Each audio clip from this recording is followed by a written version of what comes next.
रामगढ़ गांव की वो धूल भरी पगडंडियां आज भी शंकर की मेहनत की गवाह है।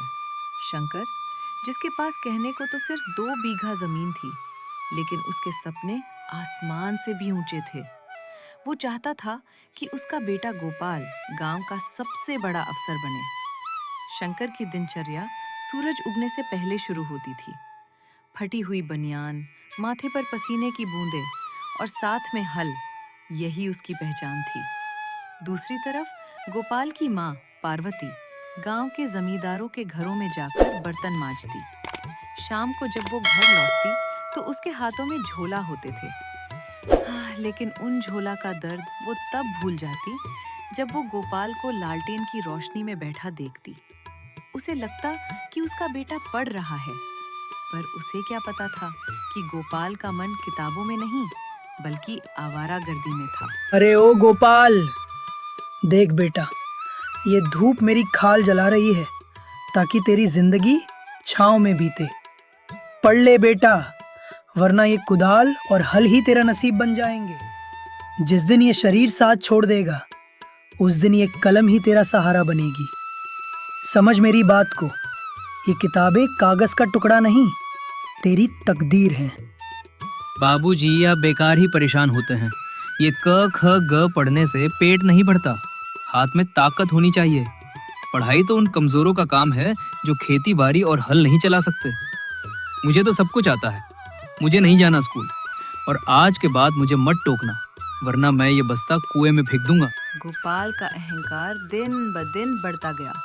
उसे लगता था कि वो सब जानता है। एक दिन स्कूल होमवर्क न करके जाने के बाद जब मास्टर जी ने उसे सबके सामने डांटा, तो उसने गुस्से में घर आकर अपना बस्ता गांव के गहरे कुएं में फेंक दिया। शंकर और उसका माँ पार्वती निशब्द खड़े खड़े देखते रह गए। पार्वती ने अपनी आंखों के आंसू पोंछे और अपनी आखिरी जमा पूंजी, एक सोने की हर, निकालकर शंकर को दी। ये लो, आज मेरा ये सोने की हार तही सोने का दुकान पे गिरवी रख कर आओ और उससे गोपाल की नई किताबें ले आना। शायद ये देखकर उसका मन बदल जाए। मेरा बेटा बुरा नहीं है शंकर, बस उसका ध्यान भटका हुआ है। और वैसे वो अभी बच्चा है, अभी तो उसका मन में ये ख्याल आती रहेगी। नहीं पार्वती, आज तूने विश्वास बेचा है। जो मिट्टी की कीमत नहीं जानता, उसे सोने की चमक भी नहीं सुधार सकता। इसकी आंखें तभी खुलेंगी जब ये ठोकर खाएगा। देखते देखते 15 साल गुजर गए और इधर गोपाल का समय ऐसा घूमा कि शंकर अब पूरी तरह अंधा हो चुका था और पार्वती इस दुनिया से जा चुकी थी। अब घर की पूरी जिम्मेदारी गोपाल के कंधों पर थी, जो अब एक अनपढ़ मजदूर बन चुका था। तभी गांव के चतुर साहूकार लाला धनी राम ने अपना जाल बिछाया। एक दिन शाम को लाला ने गोपाल को अपनी हवेली पर बुलाया। लाला के हाथ में कुछ कागजात थे और चेहरे पर एक जहरीली मुस्कान। आओ गोपाल बेटा, आओ बैठो। देखो भाई, तुम्हारे पिता ने कुछ सालों पहले मुझसे कर्ज लिया था। अब ब्याज इतना बढ़ गया है कि तुम्हारी जमीन नीलाम होने वाली है। पर मैं नहीं चाहता कि शंकर का बेटा सड़क पर आए।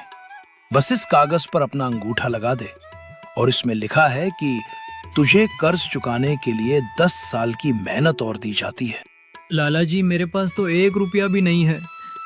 कैसे आपका है कर्ज चुकाए? आप बहुत रहमदिल है लाला जी। मैं अभी अंगूठा लगा देता हूँ। अनपढ़ गोपाल ने बिना सोचे समझे उस कागज पर अपना अंगूठा लगा दिया। उसे क्या पता था कि वो अपनी आजादी के नहीं बल्कि अपनी पुश्तैनी जमीन बेचने के कागज थे। अगली सुबह गांव में जब शोर मचा, तब गोपाल की आंखें खुली और इधर लाला के आदमी खेत पर कब्जा करने पहुंच गए। गोपाल इधर चिल्लाते हुए बोलता कि लाला ने धोखा दिया है। तब लाला ने वो कागज सबके सामने दिखाया, जिस पर गोपाल का अंगूठा लगा था। गोपाल पागलों की तरह रोते हुए अपने अंधे पिता के पास पहुंचा। बाबूजी, मैं लुट गया। मेरी अनपढ़ता ने हमें सड़क पर ला खड़ा किया। लाला ने मुझसे गलत कागज पर अंगूठा लगवा लिया। काश काश मैंने उस दिन आपकी बात मान ली होती। मैंने अपना नसीब अपने ही हाथों से मिट्टी में मिला दिया।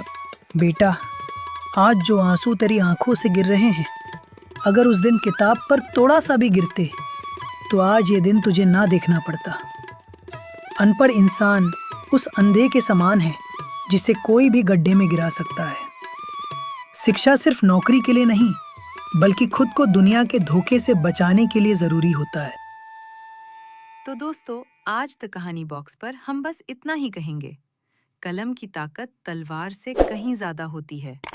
अगर आप शिक्षित हैं तो दुनिया की कोई ताकत आपको झुका नहीं सकती।